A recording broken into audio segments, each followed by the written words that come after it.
In business today, three things to know. First, tug of war over the future of the UK. British elections come down to the wire. Then, from IRS agents cheating on their own taxes to federal employees using credit cards at strip clubs. What's going on with your government and your money? And is anyone paying the price other than taxpayers? And Tom Brady deflated. An NFL investigation into underinflated footballs hits the star quarterback. Will that sack his brand name value? Arise Xchange starts now.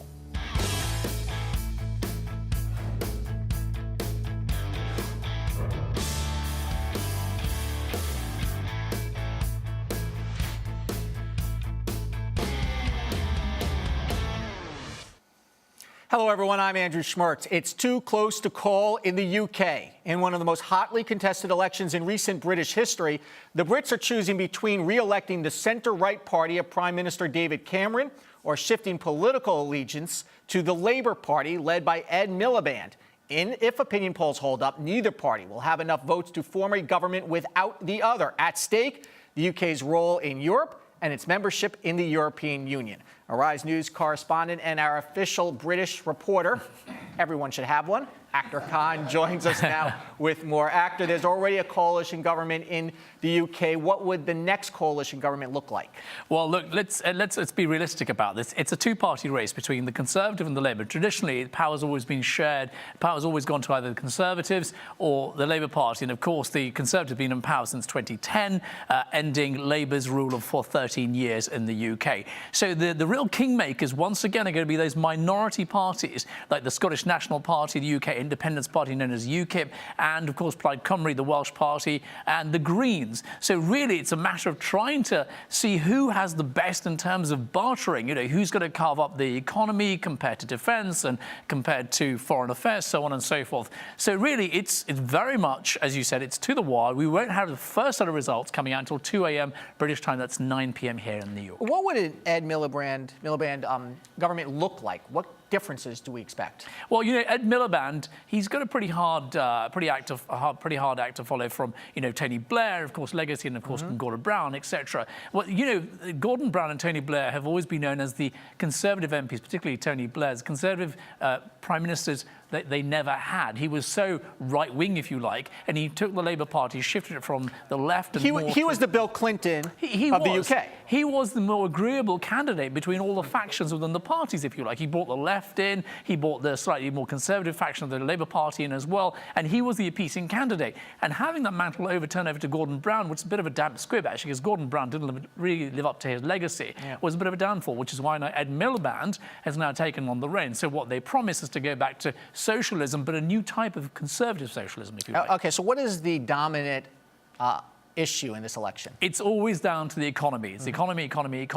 And, just before the general election, in this case, the sweetener by the Chancellor of the Exchequer or the Finance Minister sweetened the pockets of the electorate so that they're jolly when they get to the polling booth. So it's always about the economy. And, of course, the UKIP, the UK Independence Party, have always bashed on about the being, anti-Europe, not being a part of the European Union. Britain, as you know, is not part of the euro, and they're very much still along those sort of lines. They don't want Britain to be more integrated to Europe. In fact, quite the opposite. And the leader of the UKIP said, I think people are becoming more nationalistic in their respective countries in Europe. Especially since the likes of Germany are asking the UK to provide additional money to the Eurozone, something along the lines of £2 billion or so. It's the usual argument between Britain and the other members of the European Parliament, European Union, because when Margaret Thatcher was Prime Minister, she argued this fantastic pay structure, if you like, in terms of contribution from Britain to the tune of £3 billion.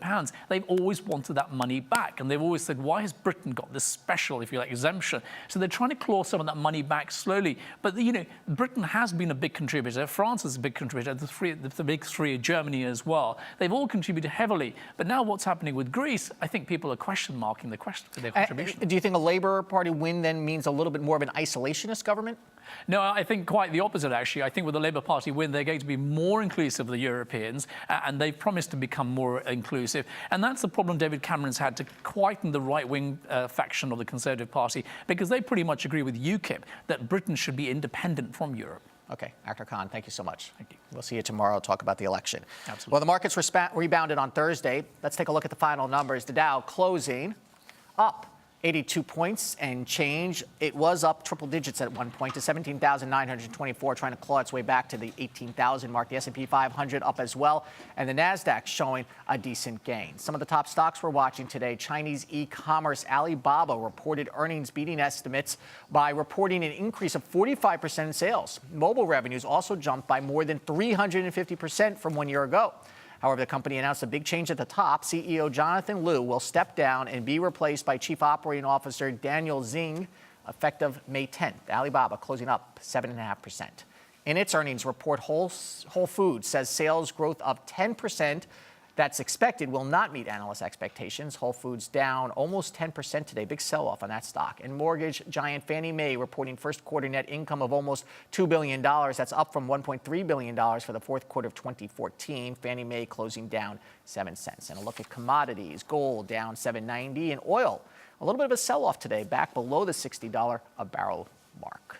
Some of the key economic data out today. More signs that the labor market continues to strengthen. 1 day ahead of the big jobs number, the Labor Department reporting that claims for state unemployment benefits rose 3,000 to 265,000 for the week ending May 2nd. That was well below the increase to 280,000 that economists had expected.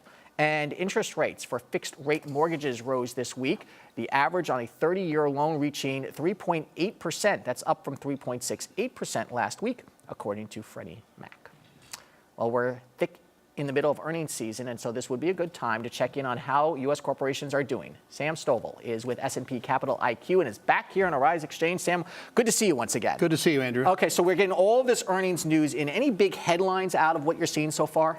I think the headline is really, in a sense, the big overall number. Heading into this first quarter reporting season, S&P Capital IQ estimates were pointing to as much as a 3.5% decline, which was going to be the first decline since the third quarter of 2009. These are top-line earnings? Top-line revenue? Exactly. Not the revenue, but the earnings themselves. Okay. This is going to be the first time since third quarter of 2009 in which we had a decline for the S&P 500, and at the same time, 5 of the 10 sectors were expected to show year-over-year shortfalls. But now what we're finding is that management has, again, done a great job of managing expectations to the point where earnings are now inching up close to the positive 3% zone, and really only one sector, that being energy, is in the negative camp. Is there any tie to the GDP on these numbers? Because we're seeing a slide in the GDP. They're blaming those that do miss, are really blaming the dollar for this, not necessarily blaming the weather. But when you look and you see that 68% of the companies that have reported have beaten expectations, which is higher than the long-term average of 66%, they really don't have much to complain about. You said management is managing expectations, but are they managing their businesses, or are they getting these numbers through some sort of financial rejiggering of things? Well, they're managing the books as well. Sure. Mainly because when we look to the first quarter revenue number, it's expected to be down 1.6% on a year-over-year basis. For all of last year, we were up about 3.5%. Right now, expectations are for a more than 1.5% decline for the full year in revenue. So is this a case, once again, of cutting costs to get better results and not growing your top-line business, which is a story that we have been telling quarter after quarter after quarter for years now? Exactly. That the companies are now engaging in M&A, mergers and acquisitions, so that they can buy companies that they can then trim down, engage in cost cutting, do additional share repurchases, et cetera. When you have a zero inflation environment, it's very hard to raise prices and therefore help boost the top line. Right. They have no pricing power. And as a result, we also see no wage growth.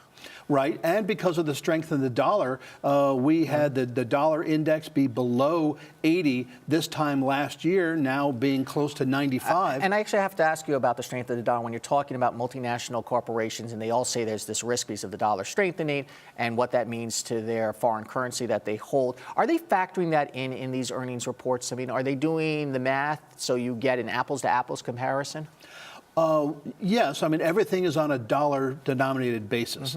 And what they're finding is that in this first quarter, because we did have a much higher value of the overall dollar, exports slowed because the cost of our goods were more expensive relative to other international goods. So yes, it is an apples-to-apples comparison, but I find that a lot of the analysts don't, they might sort of guess as to how the earnings might be affected by the dollar, primarily because we don't always have every currency react in the same way relative to the dollar as it did this time. What sectors were the leaders? Leaders, we had very strong growth in healthcare, even though we had a sell-off in the biotechnology stocks because they're such high momentum companies. They're showing exceptional earnings growth, so healthcare was among the best. Financials did well, mainly because Bank of America was able to move from the negative camp to the positive camp. Consumer discretionary did relatively well, et cetera. It was really energy and materials, meaning paper and forest products, industrial metals, et cetera, that was slightly in the red. Janet Yellen said this week that stocks may be overvalued. Your opinion? I agree with her. When you look to operating earnings, as reported earnings, trailing, projected, at best you can say that the market is fairly valued, but in most of the other observations, it is richly valued, in my opinion. Over the next quarter, your forecast for stocks? I think we're in that challenging seasonal period. You don't necessarily want to sell in May, but historically the market has underperformed, up only about 1.4% versus the 7% average gain from November through April. Sam Stovall with S&P Capital IQ. Thank you as always. My pleasure. Coming up, how federal employees wanted to spend your tax money at strip clubs and casinos. What's wrong with that? You're watching Arise Exchange.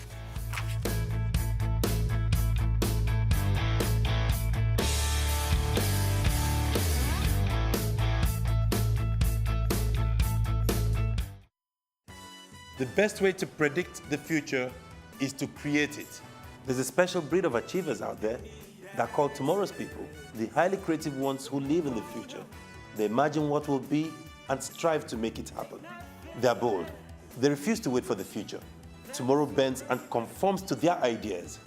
At Access Bank, we share the same sentiments. We've been able to grow our bank to become a leading player in Nigeria with a strong presence across the continent, adopting best practice in everything we do. Our mantra for success is simple: speed, service, and security. Those who shape tomorrow strive for and demand perfection. At Access Bank, our service culture of speedy response and drive for excellence is the blueprint for creating customer experiences that will echo for generations. Come, let's work together and take tomorrow. Unrest continues in Ferguson, Missouri. Exactly what happened to Michael Brown Jr.'s memorial. The NFL fallout continues. Why does this video change the game? President Barack Obama met with congressional leaders today. He does not need congressional approval to carry out the strikes. The only language understood by killers like this is the language of force. Do I want to have a draft? No, because I don't want to have war. Hello and welcome to Arise America. I'm Debbie Turner-Bell.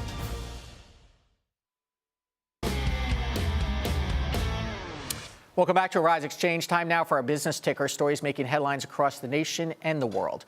The NSA's phone spying program that collected millions of Americans' phone records has been ruled illegal. A federal appeals court found that the agency's bulk collection of phone data was never authorized by Congress. However, the three-judge panel has not ordered an end to the controversial program and is instead allowing Congress to debate the future of anti-terrorism initiatives. New York Governor Andrew Cuomo wants to, quote, set fast food records on a path out of poverty. He's setting up a wage board designed to allow him to raise the minimum wage without the approval of state lawmakers. He argues that many low-income workers rely on state assistance, and so raising the minimum wage would take the burden off the taxpayer. Letting go of a heavy load, Lumber Liquidators has halted all sales of Chinese-made laminate flooring. A damning report by CBS News revealed the flooring contains high levels of formaldehyde, a known carcinogen. The company maintains its products are safe, but it's now facing over 100 class action lawsuits and the possibility of criminal charges. And in China, pigs really can fly, sort of. In a popular new tourist attraction, pigs are being plunged from Olympic-style diving boards into local lakes. The pigs paddled ashore because they don't have a choice, and the exercise apparently makes for leaner, tastier pork. Animal rights groups, well, they're not amused, but organizers defend the stunt, saying the pigs are carefully trained and rewarded with food, until, of course, we turn them into food. One more time. Go. Oh, okay. Do I say not as I do? Aptly describes the behavior of some IRS workers. Nearly 1,600 of them willingly evaded paying their taxes over a 10-year period. A new Inspector General report found some were even rewarded with promotions and bonuses while they weren't paying their taxes. And then there's the Defense Department report showing Pentagon employees used government-issued credit cards at casinos and strip clubs. Has the government gone wild? Let's ask Chris Edwards, Director of Tax Policy Studies at the Cato Institute and editor of downsizinggovernment.org. He joins us now on the Exchange line. Chris, good afternoon to you. Hey, thanks for having me. Well, let's start with the IRS. It's not a big percentage number of employees who went rogue here, if that's all there is, but there's got to be some disheartening news that they weren't punished. How could that happen? Absolutely. Only 25% of the people who were found cheating on their taxes here were fired. It should have, of course, been 100%. When managers found out that these employees were breaking the law, of course, taking actions directly counter to the mission of their agency, they ought to have been fired immediately. And this, there's a general problem in the federal government that employees are rarely fired for misconduct or poor performance and that sort of thing.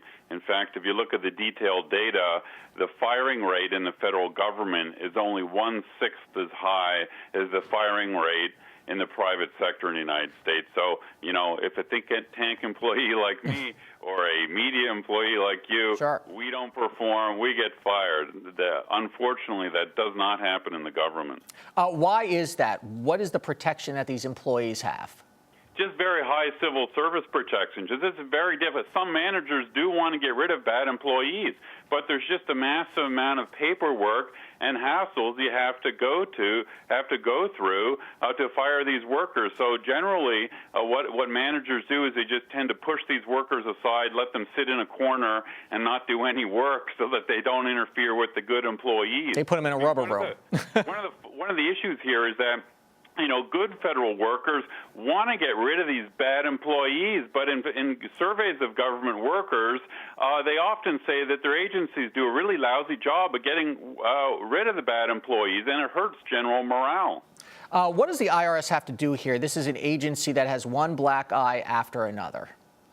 Well, I think the general problem in the federal government is that it's too big and it's too massive to properly manage. I mean, a startling statistic is that the federal government now, with a $4 trillion budget, is actually 100 times bigger than a typical mid-sized state government in the United States. So the federal government has got so large, it's just become not manageable. Impossible to manage.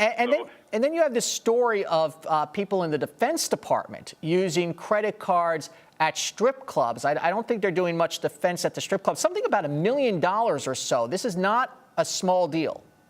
That's right, and actually the similarity between the two stories is that we would not know about them if it wasn't for the Inspector General, the auditor in these two federal agencies, doing their job and proactively digging out this waste and abuse. And I think if one thing comes out of both of these stories is that we need stronger inspector generals in the federal government. We need more proactive inspector generals, and that is the one area, frankly, in the federal government I would want to increase spending on is the IGs, because all these stories of abuse, whenever they occur, you wonder, gee, I wonder whether that's occurring at all these other agencies as well. The thing with the Pentagon credit card abuse is that I wonder why so many people in the government need credit cards. I mean, most workers in the federal government, they basically have desk jobs. They work on their computer all day. What do they need government? Because, Chris, they need the credit cards to go to the strip clubs. I mean, there's the answer. Chris Edwards at the Cato Institute. Thank you. We'll have you back on again soon. Appreciate it. Ahead, will the lights go down on Broadway? The feds threatened to pull the plug on Times Square. You're watching Arise Xchange.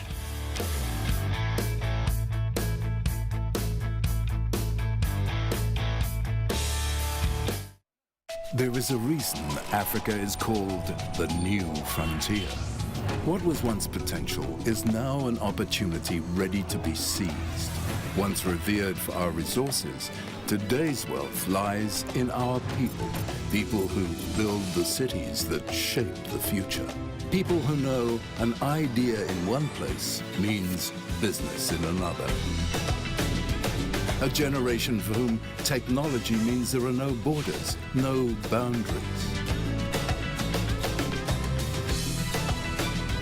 We are the new lions in a brave new world, kings of the urban jungle.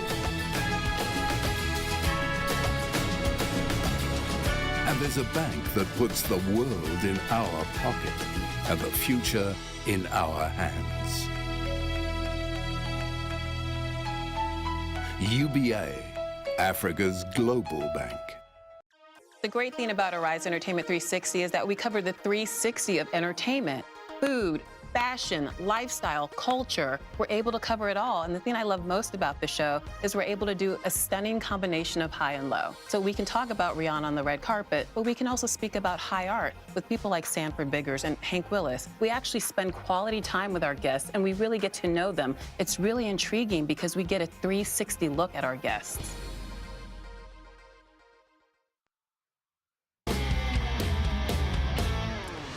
Welcome to the regulatory police state, which now threatens the neon signs in Times Square. The federal government has unbelievably ordered New York City to remove the giant neon signs that tourists have been coming to see for more than 100 years. What? That's because the oversized billboards apparently violate a 2012 federal highway spending bill that, for some reason, limits the size of signs and roads on highways. Times Square isn't a highway. And the Obama administration is threatening to yank $90 million in federal aid to the city if it does not comply. Get rid of him. Well, the city has responded with a big Bronx cheer. You can imagine what that is. A spokesperson says the signs are going nowhere. And that takes us to our favorite person of the day when we pick one person who grabbed our attention and not for the right reasons. Today, it is an accused bank robber in Virginia who was so proud of his alleged heist, he posted video and pictures of the robbery on his Instagram account. Police say Dominic Alfonseca robbed the Town Bank in Virginia Beach and took cell phone video, there it is, of the money being collected by the teller. He then posted that video on his Instagram account. Why not? It's an accomplishment. And even better, he then posted the bank robbery note. Here it is, with little smiley faces on it. It took cops half an hour to find and arrest Alfonseca. Why that long? Alfonseca claims he didn't steal the money, the bank just gave it to him, and so he took it. He also said he shot the video to get attention. Well, he got that, and Dominique Alfonseca is our favorite person of the day. Coming up, New England quarterback Tom Brady faces the music over Deflate-gate. You're watching Arise Exchange.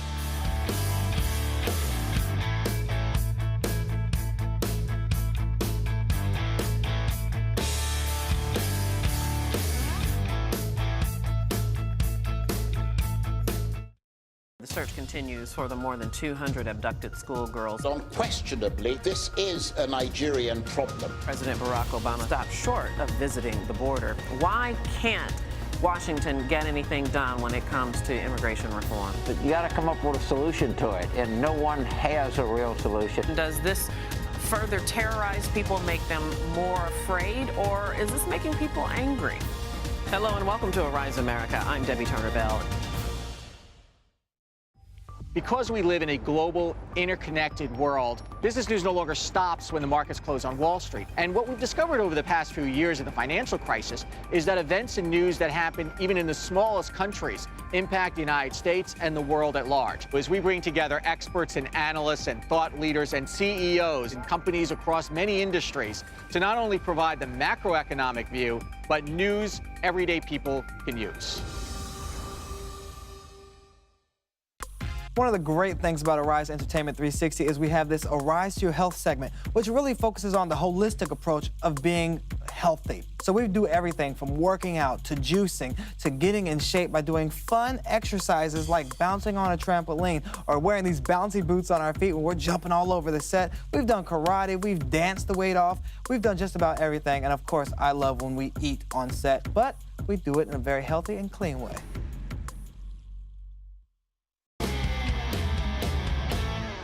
The New England Patriots and quarterback Tom Brady have been sacked in the Deflate-gate controversy. The Patriots were found to likely have deflated footballs during the AFC's championship game last season, according to the attorney investigating the case. And Brady most probably knew about the deflated balls, according to the report. The questions are, what kinds of penalties, if any, will the Patriots and Brady face, and how will this impact his brand? Arise News correspondent, sports correspondent Andrew Rosario joins us now with more. Welcome back from Las Vegas, Andrew. Thank you, Andrew. How you doing? First, why does it matter if the footballs are inflated a certain way? Well, it depends on the person. With a guy like Tom Brady, he may have smaller hands as compared to a guy like Peyton Manning, who is a bigger guy.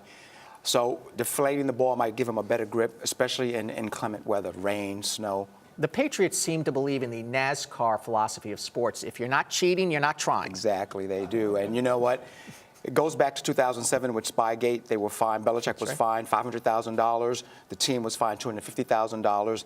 And then off the field, you have the recent Aaron Hernandez murder, the guilty murder verdict there, and now with the Deflate-gate.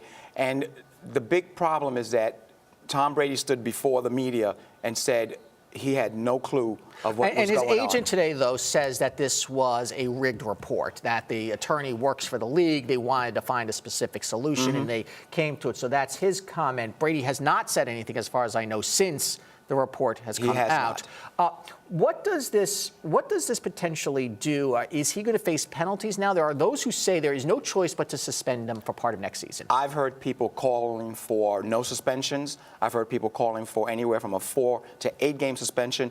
And then recently, the Miami Herald just said they published a report saying that Tom Brady could be suspended for the entire season. So we're going to find out. We know one thing. The team is going to get penalized. They're going to get hit with a fine. They're going to lose draft choices. But they won the Super Bowl, so the question is, do they care? And when it comes to Tom Brady, the Spygate thing is one thing. Right. Some of the other issues are another. But when you're talking about actually tampering with the equipment that you use, now gets really close to really cheating. Exactly. And here is one of the great players. And, by the way, a very popular one, and even if you don't like Boston, generally considered a nice guy. A lot of people compare him to the Derek Jeter of football. You know, he's clean cut, he's got a great wife, family man.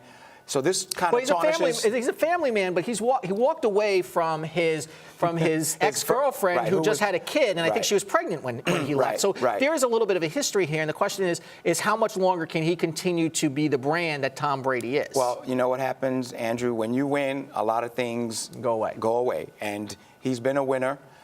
I think he's going to continue to be a winner, but this kind of tarnishes his personal reputation. It doesn't tarnish what he's done on the field in terms of guiding the team and winning Super Bowls. But off the field, people from Boston will always love Tom Brady. Folks that do not like the Boston... So you look the other way, of course. Right, and folks that are New England Patriot haters are going to continue to hate and say, now we have another reason why we don't like the Patriots. Okay, so what is the next step here for the NFL? Roger Goodell is getting it from all sides this past year in the league. If he's not tough enough, they're going to say it's because Brady's a star player. If he's too tough, they're going to say, well, wait a minute, he deflates some footballs and gets a 4 to 8 game suspension, but if you beat up your girlfriend, you get 3 games. Right. I mean, everyone's looking to see how he's going to handle this case, just like you said. He's also very close to the owner, Robert Kraft. And Kraft came out and said that he didn't think that the allegations will stick, but the fact remains that Goodell is going to have to make a ruling, and based on, like you said, what he's done to other players, it's going to judge Goodell even further.